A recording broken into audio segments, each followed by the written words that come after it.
आज 11 अप्रैल 2022 भारत में सोमवार है।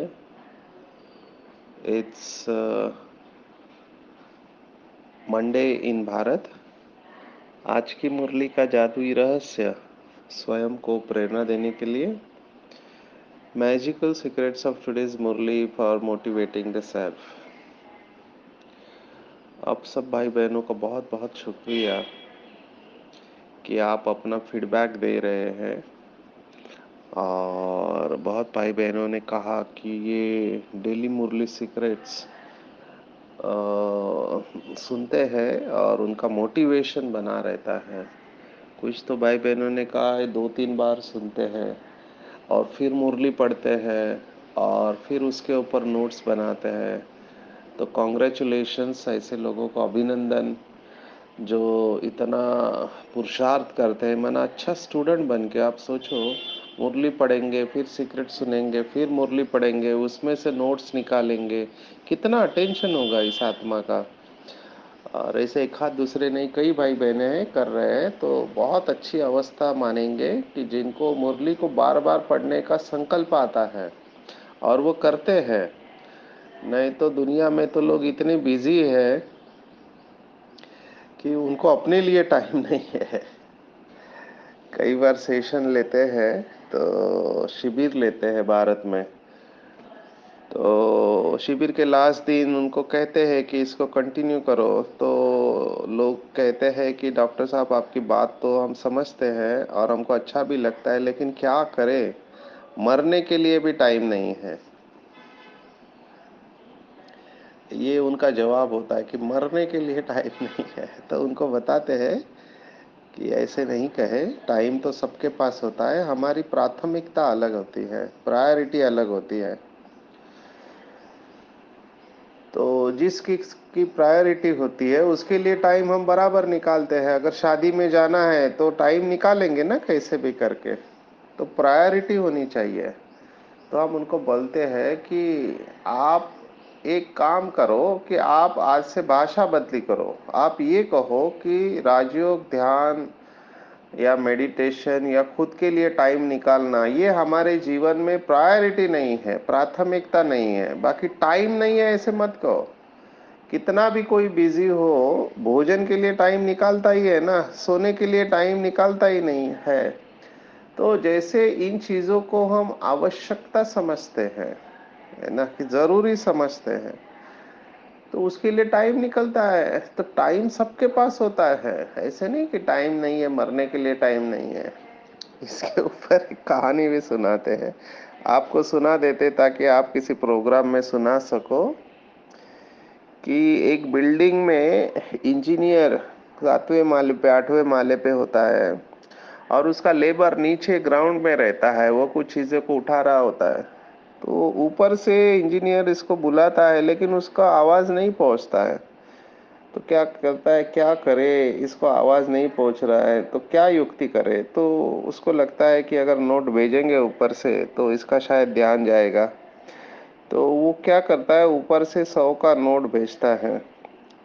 तो उड़ते उड़ते उसके पास आके गिरता है। वो लेबर नीचे जो काम कर रहा होता है वो 100 का नोट उठाता है और अपना काम चालू रखता है। ये सोचता है शायद कम होगा, इसलिए तो 200 का नोट भेजता है। तो ये लेबर वो नोट वो भी उठाता है और ऊपर नहीं देखता है, वो नोट उठा के अपना काम चालू रखता है। अभी आखिरी नोट ये 500 का नोट भेजता है ऊपर से। तो वो नोट भी लेबर उठाता है पर ऊपर नहीं देखता है और अपना काम चालू रखता है। तो अभी इंजीनियर को गुस्सा आता है। वो क्या करता है, एक ईंट का टुकड़ा बड़ा उठाता है और ऊपर से उसके सिर के ऊपर मारता है। जैसे ईंट लगती है उसका ध्यान ऊपर जाता है। तब इंजीनियर कहता है कि वो तीनों नोट लेके ऊपर आ जाओ। तो हम सबकी अवस्था इस लेबर की तरह है। हम दिन भर में ऐसे कामों में बिजी रहते हैं, सिर्फ नोट गिनती करते हैं। आज 100 आया, फिर 200 आया, फिर 500 आया। तो हम उस सेशन में बताते हैं कि भगवान हमको नोट देता रहता है और हम उसको भूल जाते हैं कि एक दिन हमको उसके पास जाना है या उसको याद करना है। और फिर हम कहते हैं कि कल्पना करो, शिविर वालों को हम कहते हैं कि कल्पना करो कि ये डॉक्टर सचिन 500 रुपये का नोट है और भगवान ने आप लोगों के लिए भेजा है यहाँ पर। अगर इस 500 रुपये के नोट के द्वारा जो मैसेज आपको मिला है वो आपने नहीं सुना तो आगे क्या आने वाला है?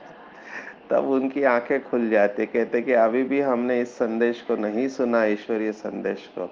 तो ईंट आने वाली है हमारे ऊपर, है ना, परिस्थिति आएगी, समस्या आएगी और उस समय हम कुछ नहीं कर पाएंगे। तो रियलाइज करो अपने आप को।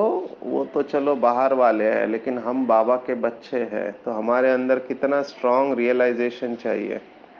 चलो बाहर वालों को तो पता ही नहीं, समय का ज्ञान नहीं है। भले भक्ति मार्ग में एक बहुत अच्छी मान्यता है, बहुत अच्छा स्लोगन कहते भक्ति मार्ग में कि at any given point of time, किसी भी क्षण आपको ये पता होता है कि आपके बैंक में कितने पैसे हैं। कई लोग डेली देखते रहते हैं कि मेरे बैंक में इतना पैसा है करके, वो देख के ही खुश हो जाते हैं।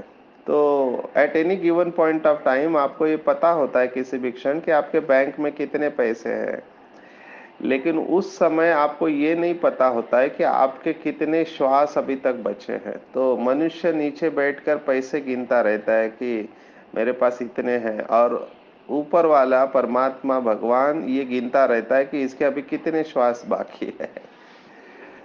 तो यहाँ पर हमारे पास समझ है कि ये संगम युग का शरीर बहुत वैल्यूएबल है। कई लोग कंप्लेंट करते रहते, बाबा ये शरीर क्या दे दिया, बीमार शरीर है, कभी घुटने दर्द करते, कभी कमर दर्द करते, कभी उठने का दिल नहीं करता है, कभी क्या तो कभी क्या। तो बाबा ने कहा ऐसे नहीं कहो बच्चे, आप ऐसे कहो कि बलिहारी इस शरीर की कि इस शरीर के द्वारा भगवान मिला। हमने 84 जन्म लिए, देवताओं का, क्षत्रिय का, वैश्य का, कितना शरीर लिया, और केवल यही शरीर के द्वारा हमको भगवान मिला है और किसी शरीर के द्वारा नहीं मिला।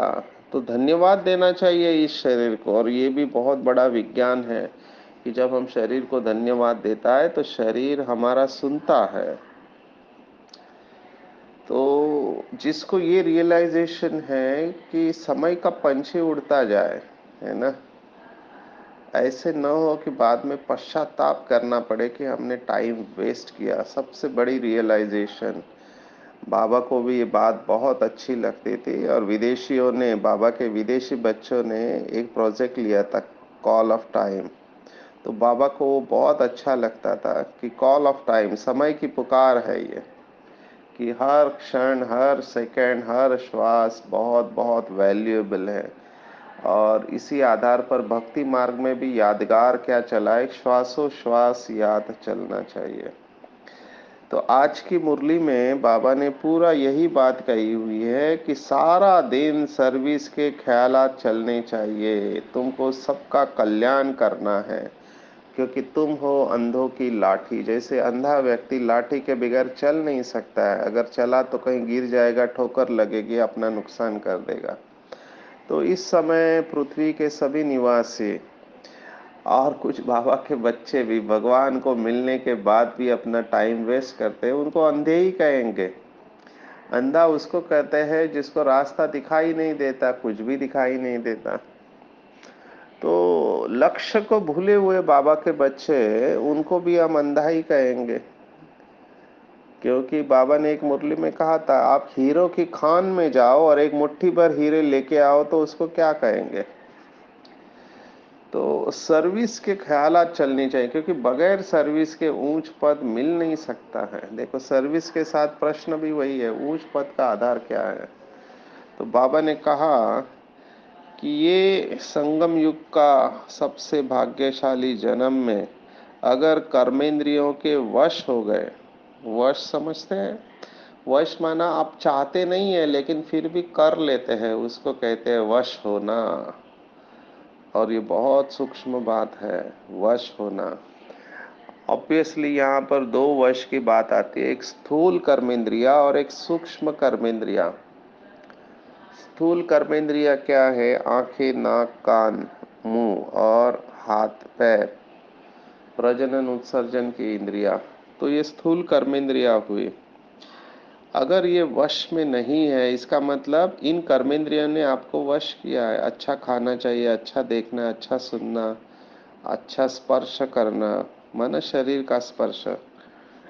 तो ये तो एक प्रकार से हट करके हम इसको कंट्रोल में कर लेंगे। अगर आपने स्वामी विवेकानंद का चित्र दिखा है तो हमेशा हाथ को बंद करके खड़े होते हुए दिखा है। अभी ये भी स्वामी जी कुछ करते हैं, क्यों? क्योंकि जैसे आंखें चंचल होती है, कई लोगों का आंखों के ऊपर कंट्रोल नहीं कर रहता है, अलग अलग चीजें देखने में आगे रहती है। और आजकल तो पूछो ही मत बात, जब से ये कंप्यूटर आया है इतनी सारी माया है जो आंखों के द्वारा जाती है। ऐसे ऐसे एडवर्टाइज और मूवीज रहते हैं जो कंप्यूटर पे देखते हैं, पूरा पूरा काम विकार के वीडियोस देखते हैं और उसमें फंस जाते हैं, क्योंकि ये एडिक्शन है। हमारे पास ये केसेस आते हैं तो बहुत वंडर लगता है। 10 साल के बच्चे, 12 साल के बच्चे इसमें फंसे हुए, और माता जी को पता ही नहीं है, मम्मी पापा को, कि बच्चा ऐसा भी कर रहा है करके। जब उसका पढ़ाई से ध्यान चला जाता है, फोकस चला जाता है, तब वो उन्होंने चेक किया तो पता चला कि ये एडिक्शन हो गया है, वेबसाइट का एडिक्शन। तो ये आंखें है, बाबा ने कहा ना आंखें धोखा देती हैं, तो जैसे ये आंखें धोखा देते हैं वैसे हाथ भी धोखा देते हैं। तो हाथों को ऐसे लगता है इसको छू उसको छू, है ना? तो हाथों को छूने का ये जो है ये काम विकार का अंश है। बाबा ने इसके ऊपर भी मुरली में बताया हुआ है। तो ये उदाहरण दिया आपको कि कई लोगों को, और उदाहरण ये है कि ये चीज़ खाऊं वो चीज़ खाऊं, ये टेस्ट करूं वो टेस्ट करूं। कुछ लोगों को आदत होती है, हर चीज़ ली मुंह में डाल दिया, हर चीज़ लिया मुंह में डाल दिया, वैरायटी टेस्ट उनको चाहिए। अगर टेस्ट नहीं है तो उनको खाना भी अच्छा नहीं लगता है, कहते हैं कि खाने में मज़ा नहीं है, टेस्ट ही नहीं बना है। तो ये इंद्रिया हो गई, है ना? कई लोगों को सेंट मारने की आदत होती है, सेंट माना खुशबू। तो वो बहुत सारा सेंट मारते हैं बॉडी के ऊपर। अभी ये भूल जाते हैं कि ये काम विकार का अंश है। सेंट्स क्यों मारते हैं? चलो किसी के पसीने की बदबू आते है किसके शरीर में, तो वो लोग सेंट मारते हैं, हम समझ सकते हैं, लेकिन आपको बदबू नहीं आती, लेकिन आपको सेंट की आदत लगी हुई है। तो टीवी में एडवर्टाइज दिखाते हैं, वो एडवर्टाइज से प्रभावित होके सेंट खरीद लेते हैं और सेंट मारते रहते हैं। अभी सेंट मारा आपने तो क्या हुआ? नाक को खुशबू मिला, खुशबू लेने से मूड अच्छा होता है, तो जहाँ पे सेंट होगा वहां लोग खींचते आएंगे। अभी ये काम विकार का अंश क्यों कहा गया? क्योंकि इसमें फ्रीमोन्स करके होते हैं, एक प्रकार के हार्मोन होते हैं फ्रीमोन्स, उससे दूसरे व्यक्ति को आकर्षित किया जाता है अपनी तरफ। क्योंकि उनके साथ में रहेंगे तो आपको खुशबू आएगी, तो आप उन व्यक्ति के साथ में रहते हैं। अभी कौन बहन भाई ये सेंट मारता है? बाबा ने मुरली में स्पष्ट कहा है कि तुमको पाउडर क्रीम आदि नहीं लगानी चाहिए। बाबा तो पाउडर क्रीम की बात कह रहा है, नहीं लगानी चाहिए। चलो क्रीम इसलिए लगाते हैं ठंडी में हाथ पैर फट जाते हैं या और कोई बीमारी है तो ठीक, अलग बात है, लेकिन बीमारी नहीं है तो ये सब चीज़ों से दूर रहना चाहिए। ये कर्मेंद्रियों की बात चल रही है। हमने आंखें देखा, नाक देखा, जीवा देखी जहाँ पे टेस्ट बड है, हाथ देखा, है ना? छूने का दिल करता है, फलाना फलानी को छुए, स्पर्श करे, है ना? ये काम विकार का अंश है। कान में भी ऐसी सारी बातें सुनना अच्छा लगता है, जो बात मत पूछो, सभी माया है। तो ये 5 कर्मेंद्रिया है।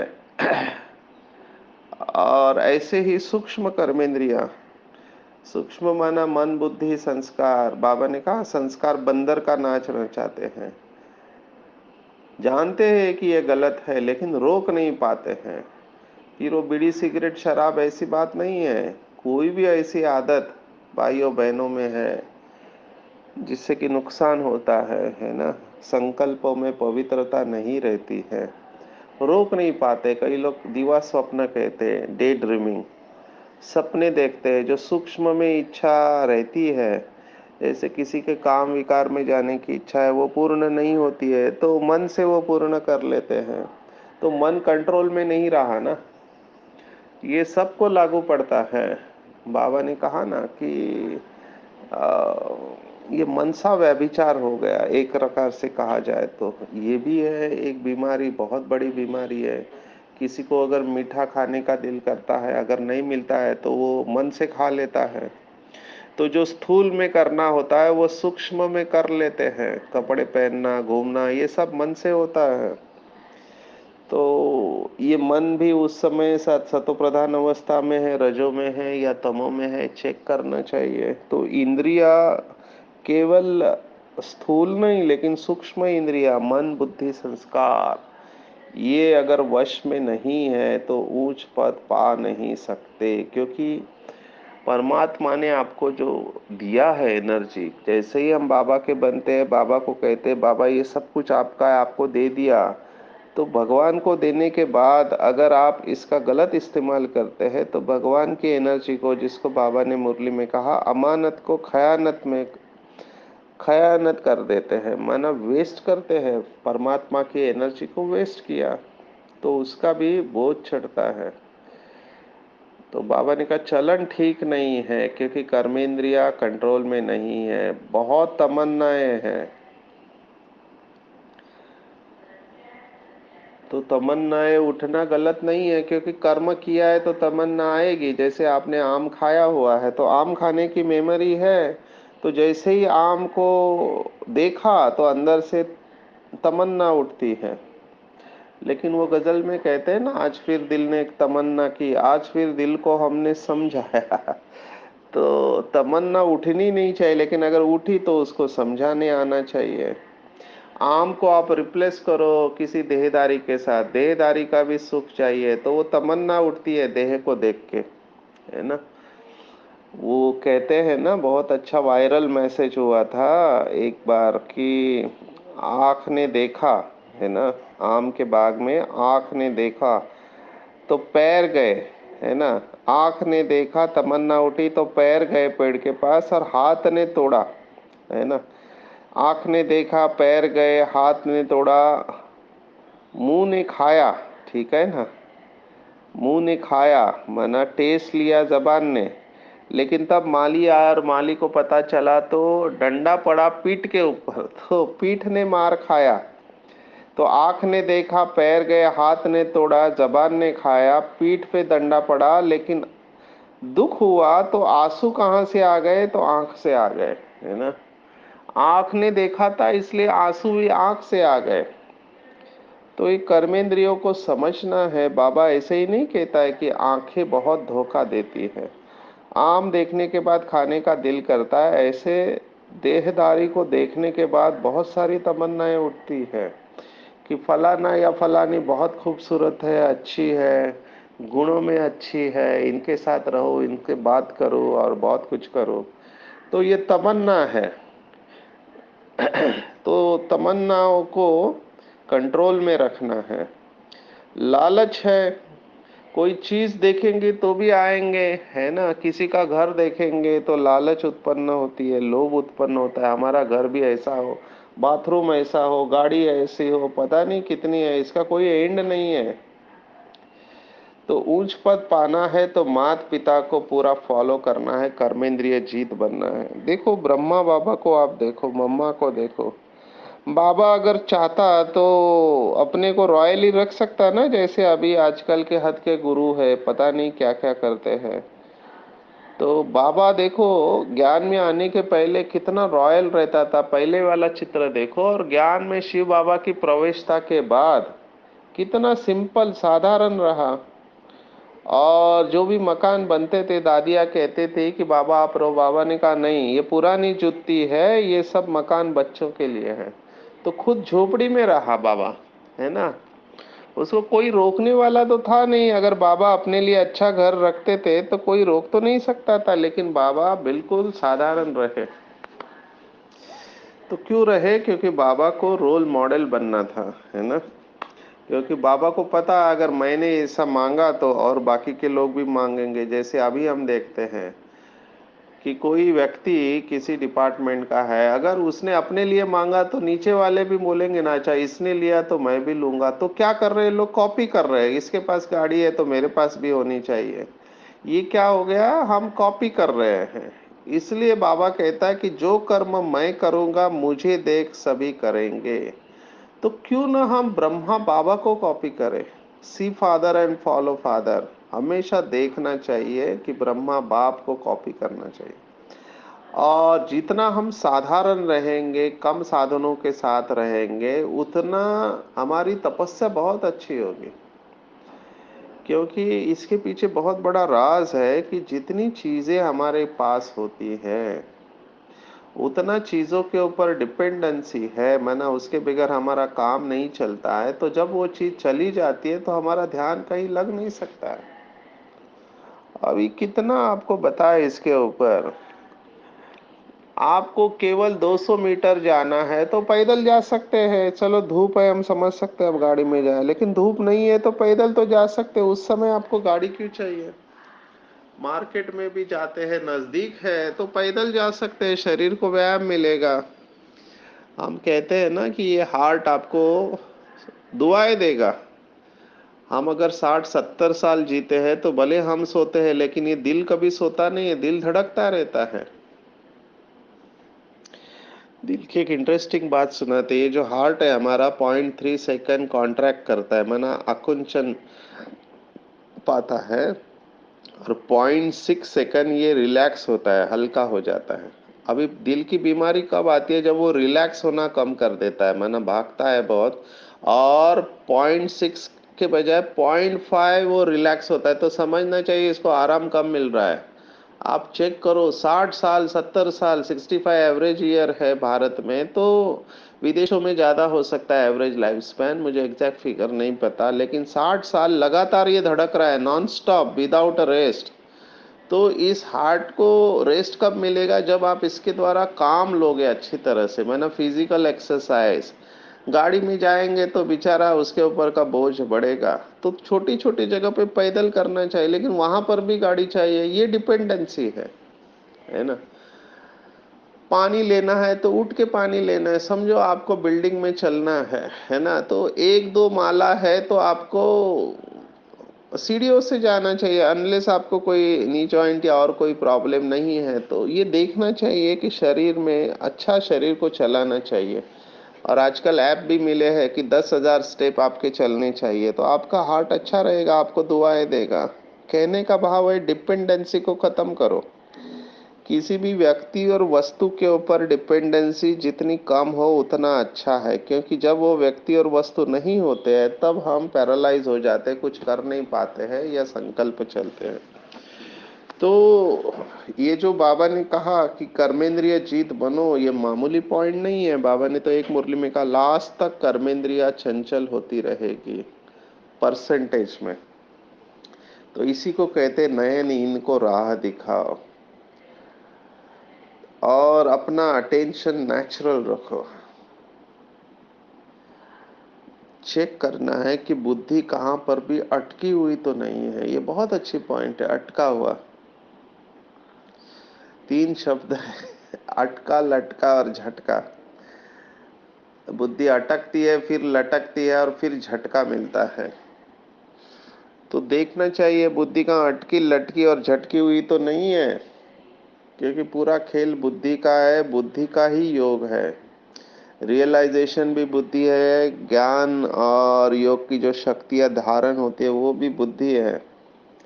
तो बुद्धि अगर हमारे किसी किसी व्यक्ति और वस्तु में जाती है तो बहुत मुश्किल होता है। तो ध्यान रखना चाहिए, डबल अटेंशन। और अटेंशन भी कैसा? Natural attention. और जब ये नेचर बन जाता है नेचुरल अटेंशन का, तो वो आपको सच बताता अनुभव से बहुत खुशी होती है। क्योंकि बहुत भाई बहनों को हम देखते हैं कि कहाँ पे कौन सी चीज रखी हुई है याद ही नहीं रहता है, पेन कहाँ रखा है, चश्मा कहाँ रखा है, चाबी कहाँ रखा है। ये क्यों हो रहा है? क्योंकि मन बहुत भाग रहा है, और मैनेजमेंट के सिंपल प्रिंसिपल नहीं है। जैसे चाबी रखने का एक फिक्स स्थान होता है, लेकिन कई लोगों में ये संस्कार नहीं रहते, जल्दबाजी रहते हैं, मन में बहुत विचार रहते हैं, तो चाबी कहीं पर भी रख के छोड़ के चले आते हैं। एक बार तो आपको अनुभव सुनाते हैं कि हम वॉकिंग करने एक भाई के साथ गए, अभी उसकी कार की चाबी, रूम की चाबी, लॉकर की चाबी सभी, अभी नक्की लेक में हम बैठे थे, वो बेंचेस होते हैं उसमें, बहुत देर तक बात किया, ज्ञान का मनन चिंतन किया, योग किया, और फिर आ गए पांडव भवन में, आकर भोजन किया। तभी भी पता नहीं है उस भाई को।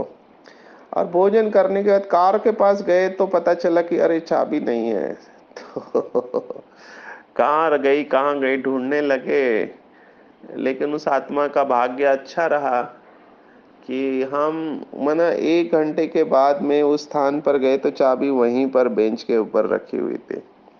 तो ऐसे चाबी का एक एग्जाम्पल दिया, it applies to many cases, कि पता ही नहीं रहता है। तो ये स्ट्रेस से रिलेटेड है और अटेंशन की कमी कही जाती है इसको, कि जब चाबी रख रहे थे तब आपका अटेंशन कहाँ था, उस समय माइंड अनकॉन्शियस था। तो ये तो मैं स्थूल चीज का उदाहरण दे रहा हूँ, लेकिन बाबा क्या चाहता है कि निरंतर नेचुरल अटेंशन हो, स्मृति स्वरूप का। माना चलते फिरते ये अटेंशन रहे कि मैं पवित्रता की देवी हूँ, जगत माता हूँ, जगत पिता हूँ। और ये ऐसे ही नहीं कह रहे, उदाहरण के साथ आपको कह रहे हैं। हमारे यहाँ एक भाई था जिसने साकार मम्मा बाबा की पालना ली थी। तो उस समय मधुबन में पांडव भवन में बहुत छोटा परिवार था, बहुत कम आत्माएं रहते थे।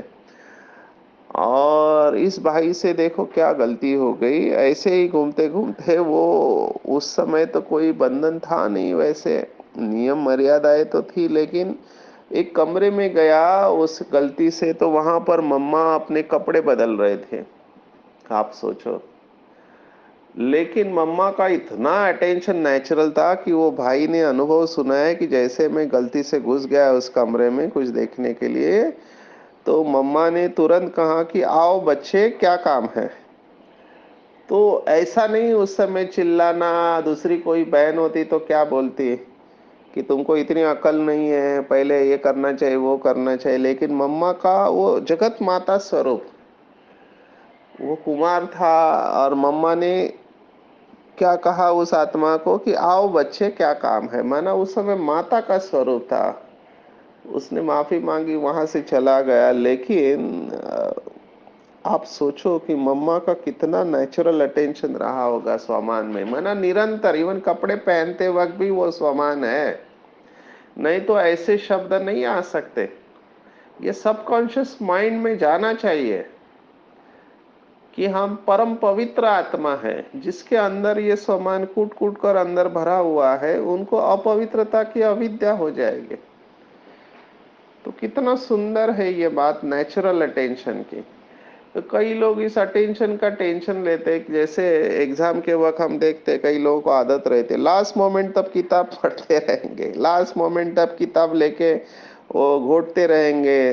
दरवाजा भी आ गया, रूम आ गया, उधर भी क्या दरवाजा खोल के, वो ये टेंशन की बात है। हमने तो ऐसे लोग देखे हैं, जैसे एक आत्मा का याद आता है, केमिस्ट्री का पेपर है और वो आत्मा मूवी देखने गई। आप सोचो, बोर्ड का पेपर है केमिस्ट्री, मूवी देखकर आई डायरेक्ट हॉल में, है ना। और पेपर आया, लिखा, और 100 आउट ऑफ 100 मिले। क्या कॉन्फिडेंस होगा उस आत्मा का। एक तरफ ये लोग है कि दरवाजे पर आने तक भी किताब खोल के पढ़ते रहे थे, जिनको टेंशन है, और ये आत्मा बिल्कुल मूवी देखकर आके पेपर दे रही है, 100 आउट ऑफ 100 मिल रही है। तो कितना कॉन्फिडेंस और नेचुरल अटेंशन रहा होगा, किसी बात का चिंता नहीं है।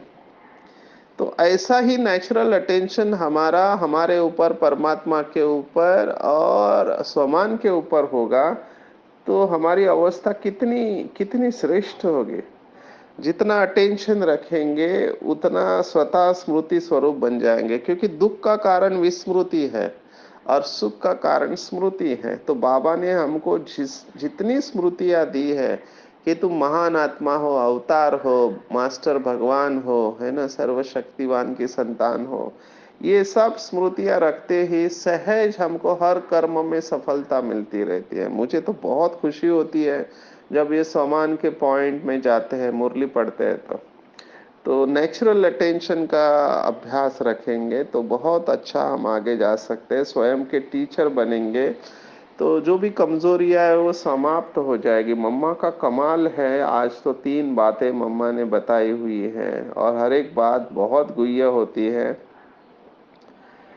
आ, उसको बार बार पढ़ेंगे तो मम्मा की लेवल ऑफ अंडरस्टैंडिंग हमको समझ में आती है। तो अपने आप को बिल्कुल हल्का छोड़ देंगे, सिर से लेके पाँव के अंगूठे तक संपूर्ण शरीर बिल्कुल हल्का। Relax, relax, let go. ध्यान दो आंखों के बीच में। स्वयं को देखेंगे कि बहुत काल का अभ्यास है तो इस शरीर रूपी मंदिर में एक दिव्य प्रकाश, परम पवित्र आत्मा हूँ। पवित्रता के सागर परमात्मा की संतान हूँ मैं। परमात्मा मेरा पिता है, मैं ऊंचे ते ऊंचे बाप की संतान हूँ।